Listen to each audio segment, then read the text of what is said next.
এটা খাবিস। একটা কুকুরের হুঁশ আছে যে সিগারেট খাওয়া যায় না, সেটা তুমি খাও। রাসূল সাল্লাল্লাহু আলাইহি ওয়াসাল্লাম বলছেন পৃথিবীতে আশ্চর্য একটা পাপ মাদক সেবন করা।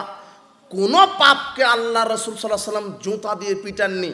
জুতা দিয়ে পিটানো এর চাইতে অপমান হতে পারে না।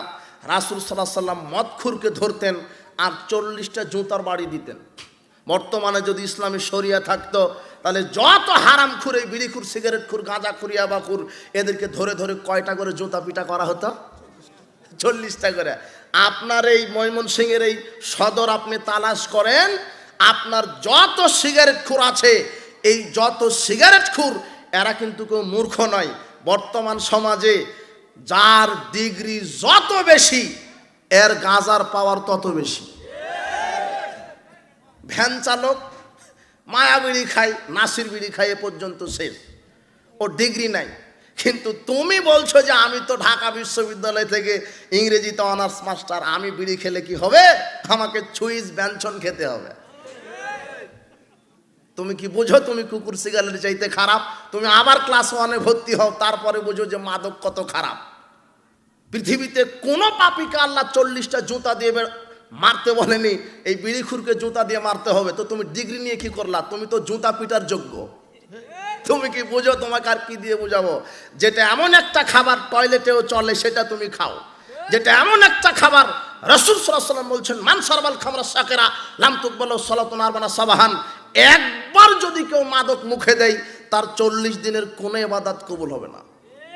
40 দিনও কোনো ইবাদত কবুল হবে না। 40 দিন তার উপরে আল্লাহ অসন্তুষ্ট থাকবেন। 40 দিন আল্লাহ তার উপর অসন্তুষ্ট থাকবেন। এই জন্য উপস্থিত বৈঠকের মুসলিম দিনী ভাই, যুবক, তোমাকে বলছি, তোমার বাপকে বলছি, তোমার মসজিদের হুজুরকে তুমি বলে দিও, তোমার দাদাকে বলে দিও, বিড়ি, সিগারেট, ইয়াবা, জর্দাগুল হারাম, হারাম, হারাম। এগুলি খাবিস, এটা অপবিত্র খাবার। আমি এই কথাটা বলতে চাইনি, তবে তোমাকে বলছি পৃথিবীতে আশ্চর্য দুটা ঘৃণিত পাপ আছে। এই হাদিস শোনার পরেও যদি তুমি এই মাদক সেবন করো, তাহলে আমি বলবো যে তুমি আসলে কুকুর সিগালের চাইতে খারাপ। কেন? কুকুর সিগাল, গরু ছাগলের এদের কোনো জাত নাই। কুকুর সিগাল, গরু ছাগলের এদের জাত নাই। গরুর বাছুরটা তার মায়ের গায়ের উপরে লেফে উঠে, দেখেননি আপনি? কুকুরের বাচ্চাটা তার মায়ের গায়ের উপরে লেফে উঠে, বুঝেননি মনে হয় আপনি? ছাগলের বাচ্চাটা তার মায়ের গায়ের উপরে লেফে উঠে। কেন? ওদের কিন্তু হিতাহিত জ্ঞান বুদ্ধি নাই, বিবেক নাই। দেখো তো এই হাদিস শোনার পরে তুমি আজকে যদি মদ পান করো, তাহলে তুমি কুকুর সিগালের চাইতে খারাপ। দেখো তো হাদিসটা কত কত কত একেবারেই গতিশীল হাদিস, তোমাকে হেদায়েতের রাস্তায় ফিরিয়ে আনার জন্য। রাসূল সাল্লাল্লাহু আলাইহি ওয়াসাল্লাম বলছেন পৃথিবীতে আশ্চর্য দুটা ঘৃণিত পাপ আছে, এর মতো ঘৃণিত পাপ আর নাই। তার একটা হলো সুদ, আর দ্বিতীয় হলো, এখন তোমার কাছে আসছি, তোমার বাপকে বলো, তোমার মসজিদের হুজুরকে বলো।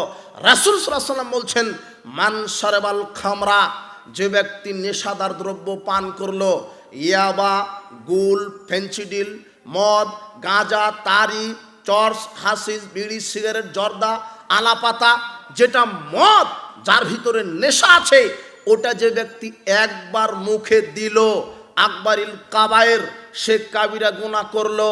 রাসূল সাল্লাল্লাহু আলাইহি ওয়াসাল্লাম বলছেন আল খামরু উম্মুল ফাওয়াহিশ, এগুলি মদ পান করা অশ্লীল কাজের মাথা। মদ পান করা অশ্লীল কাজের মাথা। ফামান শারবাহা, যে ব্যক্তি একবার মদ মুখে দিল, সে বড় পাপ করলো। একবার যে ব্যক্তি মদ মুখে দিল, সে বড় পাপ করলো। পাপটা কি? ওয়াকা আলা উম্মিহি ওয়া খালাতিহি ওয়া আম্মাতিহি, যে ব্যক্তি একবার সিগারেট মুখে দিবে, একবার জর্দা মুখে দিবে, একবার সিগারেট, জর্দা, গুল, ফেন্সিডিল, ইয়াবা, মাদক মুখে দিবে, যে ব্যক্তি একবার মাদক মুখে দিল, উম্মি ওয়া আম্মাতিহি ওয়া খালাতিহি, ওয়া কালা উম্মি ওয়া আম্মাতি ওয়া খালাতিহি, যে ব্যক্তি একবার, আবার বুঝেন, এই যুবক তুমি বুঝো হাদিসটা, দেখো কত তোমাকে কিভাবে বলছেন হাদিস তোমাকে হেদায়েত দেওয়ার জন্য। একবার যে ব্যক্তি মদ মুখে দিল, সে যেন তার মা, খালা, ফুপুর সাথে জেনা করলো। সুদ খেলে শুধু মায়ের সাথে জেনা হয়, সুদ খেলে কার সাথে জেনা হয়? শুধু মায়ের সাথে। আর মদ আশ্চর্য একটা পাপ, মদ মুখে দিলে শুধু মা নয়, আরো দুজন নারী আছে, বলো তো সেটাকে? খালা, ফুপু। তুমি কি বুঝো এদের সাথে বিবাহ হারাম তোমার? তার মানে তুমি নিজের স্ত্রীর সাথে যা করো সেটা তোমার মা, খালা, ফুপুর সাথে করলে যেই পাপ হয়, সিগারেট মুখে দিলে সেই পাপ হয়। আমি তোমাকে মনে হয় বোঝাতে পারলাম না হাদিস। সেটা তুমি খাও, তোমার বাপ খাই, তোমরা কত বড় খারাপ। আজকে তুমি তওবা করে উঠো। এগুলি বলতে চাইনি, বলছিলাম আকীদা মানহাজ। যদিও এবারতে এসেছে যে মানুষ ইহুদি খ্রিস্টান যদি জেনা করে, আমার মুসলিম উম্মত জেনা করবে। হাদিসের ব্যাখ্যা তুমি বুঝতে পারলে? তার মানে যারা সুদখোর আর যারা মদখোর, এরা মা, খালা, ফুপুর সাথে কি করছে? বুঝেননি মনে হয়। বুঝবেন কি করে? সিগারেট তো তোমার পকেটে আছে, তুমি কি এখন বুঝতে পারো? তুমি এখন ধরাতে পারছো না, এখান থেকে উঠতে পারছো না, তাই তুমি যে কত খারাপ। তোমাকে চেনা আছে, তোমার বাপকে চেনা আছে, তোমার দাদাকে চিনি, তোমার মসজিদের হুজুরকে চিনি। তোমার মসজিদের হুজুর এত খারাপ, তোমার মসজিদের হুজুর এত খারাপ, ও গাঁজাখুরের চাইতে খারাপ। যারা গাঁজা খায় তারা ফুটপাতে গোপনে খায়, আর তোমার মসজিদের হুজুর জর্দা মারে, মসজিদের মেম্বারের ভিতরে মারে। তোমার মসজিদের হুজুর এই গাঁজাখুরের চাইতে খারাপ। তোমার হুজুরকে আমি আর কি বলবো, তোমাকে আমি আর কি বলবো? তোমার পকেটে আছে সিগারেট, তোমার বাপের পকেটে তদন্ত করে এখন আছে সিগারেট, তোমার দাদার পকেটে আছে এখনো জর্দা, তোমার দাদি তো ওখানে বাড়িতে এখনো মারছে।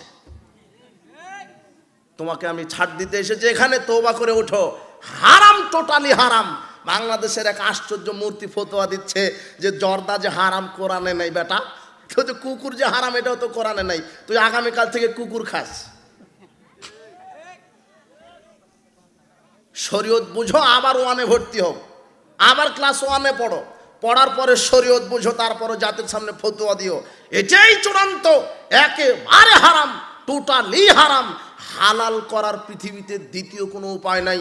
হারাম হারাম, অতএব হারাম। বলছিলাম এতটুকুন কথা শেষে আপনার সাথে কথা।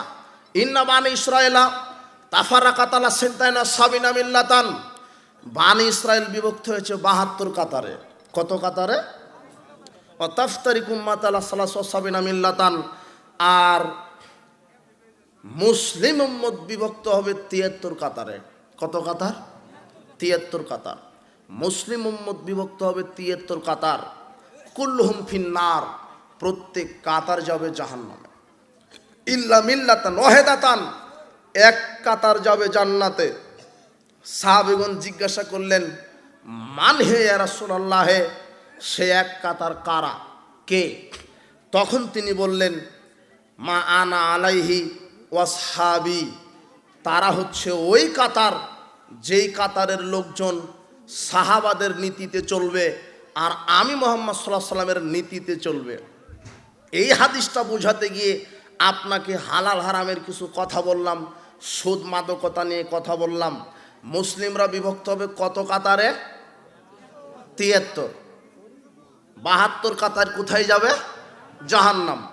এক কাতার জান্নাতে যাবে। তারা কারা? যাদের আকীদা মানহাজ কাদের মতো হবে? রাসূল সাল্লাল্লাহু আলাইহি সাল্লাম, সাহাবায়ে কেরামের মতো। এটাই হলো আকীদা মানহাজ। যদি আকীদা মানহাজ আপনার ভ্রান্ত হয়, তাহলে আমল করেও জাহান্নামে যেতে হবে। আপনাকে দেখাই, আমি আর কি বলবো, আমার তো ভাষা হলো না। আপনি কি বুঝতে পারেন না নাকি যেখানে কোরআন হাদিসের আলোচনা হয়? আপনি কি মানুষ না কি বলছেন আপনি এখানে? আপনার তো এই সময় ব্যস্ততা থাকার কোনো কারণ দেখছি না আমি। এখন রাত 11:30 বেজে গেছে, এখন তো কোনো ব্যস্ততা থাকবে না। দোকানপাট থাকলে দোকানের ব্যবসায়িক তারাও দোকান বন্ধ করে বসতে হবে যদি আপনি মানুষ হন। এখন তো আর আপনার কোনো ব্যস্ততার কোনো প্রয়োজন নাই। যারা আছেন কন্ট্রোল করেন, আমি সালাম দিয়ে নেমে চলে যাব যে কোনো সময়। আমি আপনার এখানে গোলামি করতে আসিনি, তো ফাজলামি করেন আপনি। বলছিলাম যে আকীদা মানহাজ, আকীদা মানহাজটা যদি আপনার সাহাবাদের সাথে মিল খায় তাহলে জান্নাত হবে। আর যদি আকীদা মানহাজ মিল না খায় সাহাবাদের সাথে, তাহলে জান্নাত হবে না। এখন আপনি বুখারীর 5058 নম্বর হাদিস খুলেন, 5058 নম্বর হাদিস। আমি যে বলছি যে সালাত সিয়াম আদায় করেও জাহান্নামে যাবে যদি আকীদা মানহাজ কি না হয়, ঠিক না হয়। তো এই হাদিসটা পড়েন, আপনার হুজুরকে পড়তে বলেন। 5058 নম্বর হাদিস। আকীদা মানহাজকে তুমি গালি দাও বেটা, থামো, তোমাকে একটু পর তোমাকে কথা বলছি। তুমি আকীদা মানহাজকে গালি দিয়েছো তাই না, তোমাকে আবার ক্লাস 1-এ পড়তে হবে। শোনো, 5058 নম্বর হাদিস। আবু সাঈদ খুদরি রাদিয়াল্লাহু আনহু বলছেন, রাসূল সাল্লাল্লাহু আলাইহি সাল্লাম বলেছেন, ইয়াখরুজু ফিকুম কওমুন, শোনো, তোমাদের উপরে কিছু জাতি বাইর হবে, কওম বের হবে, তাহকিরুনা সালাতাকুম মা সালাতিহিম, তোমাদের সালাতকে তাদের সালাতের তুলনায় তুচ্ছ মনে করবে। তার মানে তারা আমাদের চাইতে বেশি বেশি সালাত আদায় করবে। 8 রাকাতে হবে না, 42 রাকাত পড়া লাগবে। 8 রাকাতে হবে না, ও 42 রাকাত পড়বে। বলছে যে 42 রাকাতও চলবে। দলিল সালাতুল লাইল মাসনা মাসনা, রাতের সালাত 2 করে, তো 42 রাকাত বেটা 2 করে মুহাম্মদ সাল্লাল্লাহু আলাইহি ওয়াসাল্লাম কত পড়েছেন সেটা তোমাকে পড়তে হবে। সর্বশেষে মানহাজটা আমি আপনাকে বুঝাবো, আপনার ধৈর্য আমি কামনা করছি। এবার বিশৃঙ্খলা হলে আপনি বুঝতে পারবেন না। মানহাজটা শিখে এখান থেকে উঠবেন ইনশাআল্লাহ। বলছিলাম, রাসূল সাল্লাল্লাহু আলাইহি ওয়াসাল্লাম বলছেন যে কিছু কম তোমাদের ভিতরে বাহির হবে যারা তোমাদের সালাতকে তুচ্ছ মনে করবে তাদের সালাতের তুলনায়। ও সিয়ামাকুম মা সিয়ামিহিম, তোমাদের সিয়ামকে তুচ্ছ মনে করবে তাদের সিয়ামের তুলনায়। ও আমালাকুম মা আমালিহিম, তোমাদের আমলকে তুচ্ছ মনে করবে তাদের আমলের তুলনায়। ইয়াকরাউনাল কোরআন, তারা কোরআন তেলাওয়াত করবে। লা ইউজাইজু হানাজিরাহুম, কণ্ঠনালী পার হবে না। তারা কোরআন তেলাওয়াত করবে, তারা সালাত আদায় করবে, তারা সিয়াম পালন করবে, তারা হজ পালন করবে। ইয়ামরুকুনা মিনাদ-দ্বীন, তারা ইসলাম থেকে বের হবে। কামা ইয়ামরুকুস সাহমু মিনার রামিয়া, যেইভাবে শিকার ভেদ করে তীর বের হয়ে যায়। শোনেন, আপনাকে বলছি হাদিসটা 5000। এই বাচ্চা, আশ্চর্য কথা,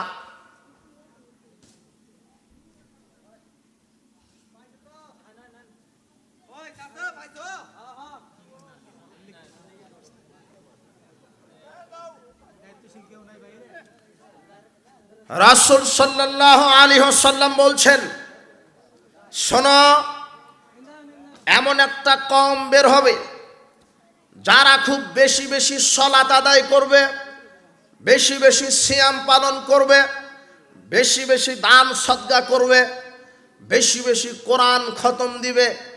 এদের ঈমানটা, ইসলামটা ওইভাবে বের হয়ে যাবে যেমন তীর থেকে শিকার অথবা শিকার ভেদ করে তীর বের হয়ে যায়।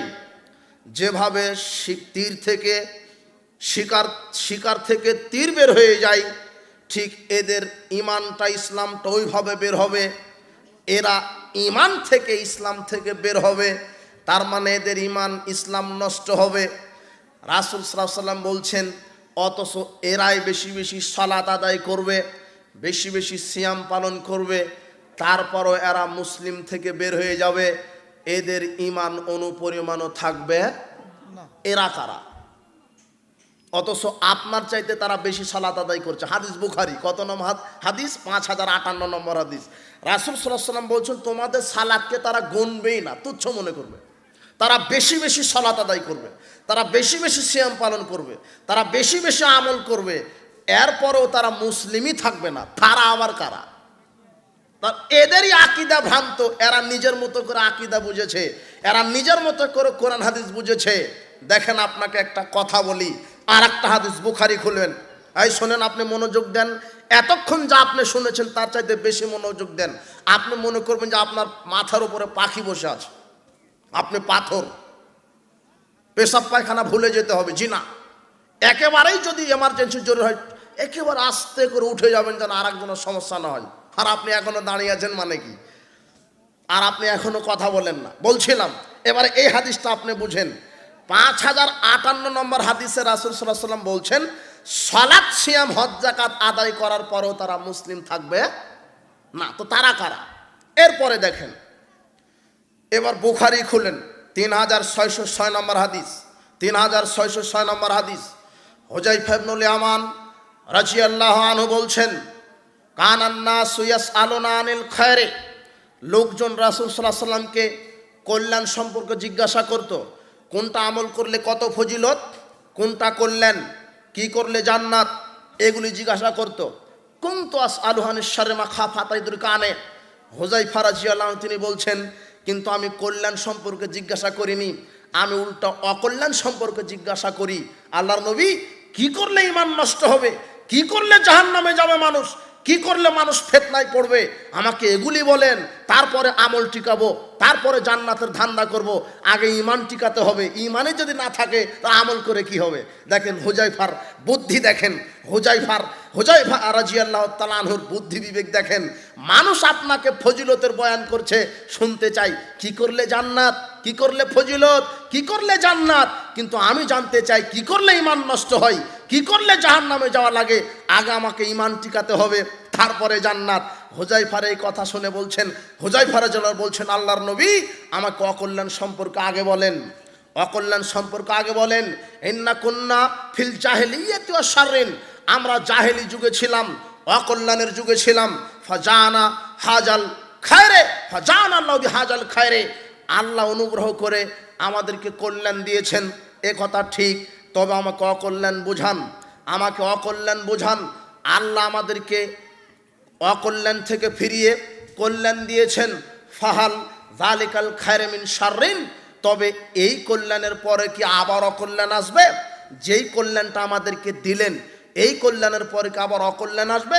তিনি বলছেন হ্যাঁ আসবে। এরপর আবার জিজ্ঞাসা করলেন যে যেই অকল্যাণ আসবে ওই অকল্যাণের করে আবার কি কল্যাণ আসবে? তখন তিনি বলছেন হ্যাঁ, নাম, হ্যাঁ আসবে। অফি দাখানুন, সেটা হবে ঘোলাটা, সেই কল্যাণ হবে ঘোলাটা, সেই ইসলাম হবে ঘোলাটা, মানুষের ঈমান হবে ঘোলাটা। তখন হুযায়ফা ইবনুল ইয়ামান বলছেন, ওয়ামা দাখানুহু, আমি তো বুঝতে পারলাম না ঘোলাটা ইসলাম কি জিনিস, অস্পষ্ট ইসলাম, ঘোলাটা ঈমান, ঘোলাটা ইসলাম, এটা তো আমি বুঝতে পারলাম না। তখন তিনি বলছেন, কওমুন ইয়াহদুনা বিগাইরি হাদি, মানুষ চলাচল করবে আমার নীতির বাহিরে। তারিফু মিনহুম মা তুনকিরু, মানুষ যেই সমাজে থাকবে ওই সমাজে মানুষের ভিতরে ভালো কিছু থাকবে, মন্দ কিছু থাকবে, ভালোও থাকবে মন্দও থাকবে। তখন হুযায়ফা রাদিয়াল্লাহু আনহু বলছেন, আচ্ছা ঠিক আছে, এই ঘোলাটা কল্যাণের পরে আবার কি অকল্যাণ আসবে? এবারে রাসূল সাল্লাল্লাহু আলাইহি ওয়াসাল্লামের ভাষা দেখেন,